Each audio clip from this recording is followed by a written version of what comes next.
Hey everyone, welcome to the Man of Attentive Music. I bought a Midiverb 3. Yes. So when I started playing the guitar at a very young age, I started to play my Bloody Valentine riffs on the guitar because I grew up listening to it. And the sound was never like quite there. There was always something missing.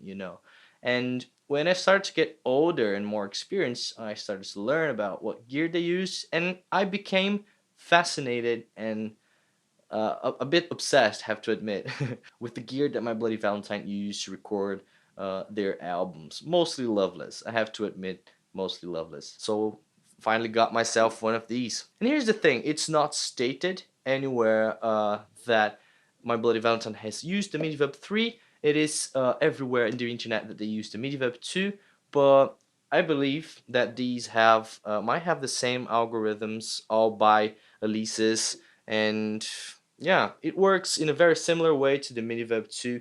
The only downside of getting this instead of the Midiverb 2, if you ask me, is that it's not packed with a bloom setting, whilst the Midiverb 2 has the bloom setting, and yeah, it's bloomy. What can I say? It's a wonderful setting.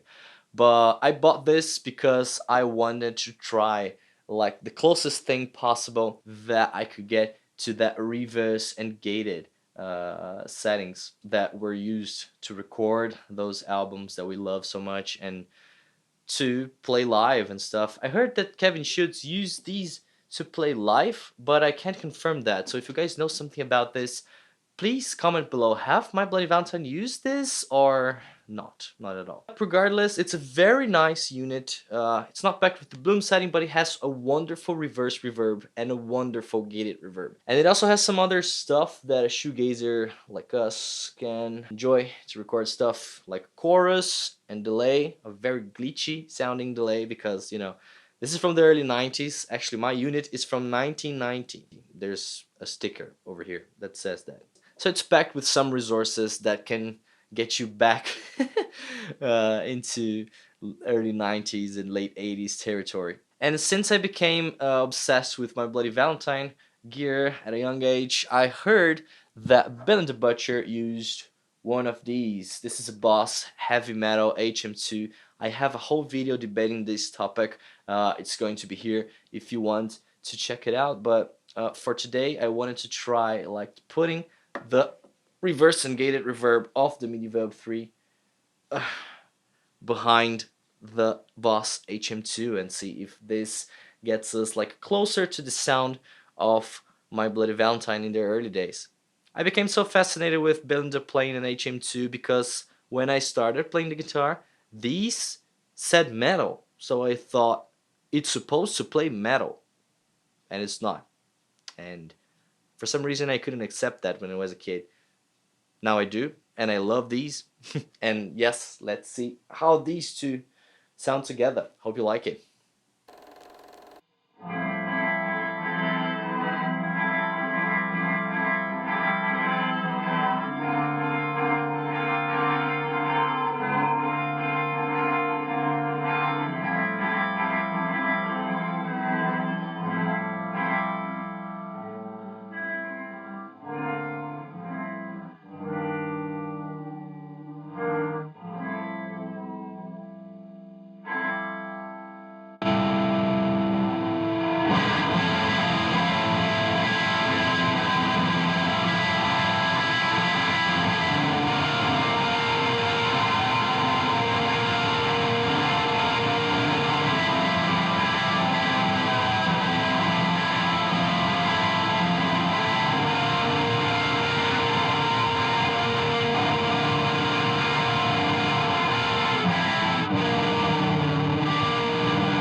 These two, they make a very powerful pair, right? I have to say that I instantly felt when I turned both on the magic. You know what I'm talking about. If you're a shoegazer, you probably know that magic, that feel when we think about those sound horizons and those very long spectrums created by reverb and modulation, and you know that feeling that you catch when you listen to the right shoegaze song in a Sunday morning like it is right now, and you know, drinking that hot coffee with your cat. Probably I'm being like a bit nostalgic and a bit like idealistic, but that's how shoegaze makes me feel. And yeah, so that's what I was searching for when I decided to buy the Alesis Midiverb III. I hope to find an Alesis Midiverb II one day. They're very rare to come by where I live, and if they come by, they are very pricey, so I'm not sure when I'm going to be able to get one. I would love to compare the Midiverb 3 and the Midiverb 2. I would like to hear your thoughts on that as well. Do you think it would be something nice to do?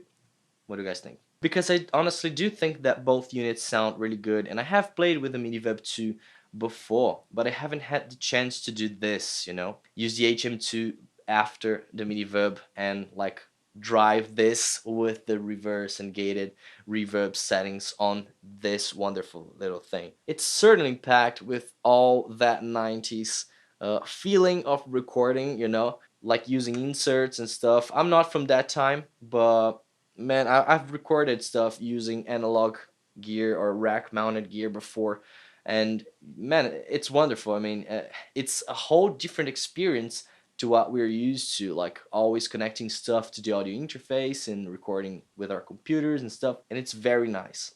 I'm excited to see how this bad boy here compares to like a Hardwire V7 or a Zoom Multi-Stomp. I'm like really interested in trying this out against basically everything that I have here at my band's rehearsing space. And let's see, I don't know, I'm really excited to see how it's going to be. Just before I go, I forgot to say that all the reverbs you're going to hear have the decay set to 99, which is maxed in this unit. And the gated and reverse settings, they're not like very versatile, they're very small. The decay is very small, it's not like a pedal. And I don't know if that's because the rack was not exactly designed to use like we shoegazers use, because you know people use these effects on like snare drums and stuff like that, like the gated reverb and stuff. um, so I don't think it was designed to use like that. That's why the decay time is small, or actually I don't know if the decay is small because the processing power of these were limited. Like we're talking about early 90s gear, so the processing power was definitely limited and way smaller compared to nowadays standards. I mean, there's a pedal that can do all that this thing can do for a fraction of the price of when this was released. It cost about 500 bucks, I guess, when it was released, and I bought these for like, it was very cheap, something like 39 bucks or 40, something like that. I mean, for this unit, I thought it was cheap. So if you find it for a good price, I really recommend you do get it because it's very fun to play with, and you can resell it for a good price too because it's vintage gear. There's always a shoegazer around there looking for this kind of stuff, and he's going to buy it if he has the money. So I'm definitely not talking about myself here. So that's it. Thanks for watching. I hope I do see you next time. If you enjoyed this video, please hit the like button and consider subscribing because there's definitely more stuff like this coming on my channel. And yes, goodbye for now.